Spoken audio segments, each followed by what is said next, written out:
Nanay. Ang mga nanay ang nagbigay buhay sa sanggol o mga anak na nasa sinapupunan niya. Kung minsan marami siyang anak. Kung minsan isa lang anak.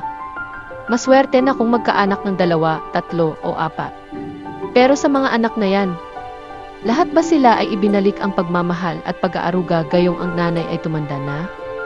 Minsan narinig ko si nanay, sabi niya. Naiiyak ako, wala man lang makaalala sa akin.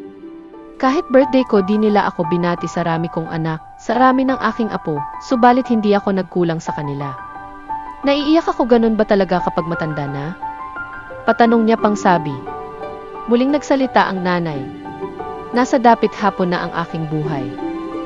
79 na ako at malapit na mag-80. Ni kumustahin at yakapin. Di na nila nagawa ngayong buhay pa ako. Dahil ba sa amoy lupa na ako? Bago pag wala na ako sa kaiiyak. Sa kayayakap. Saka magsasalita ng nanay, mahal kita. Bakit ni kami iniwan?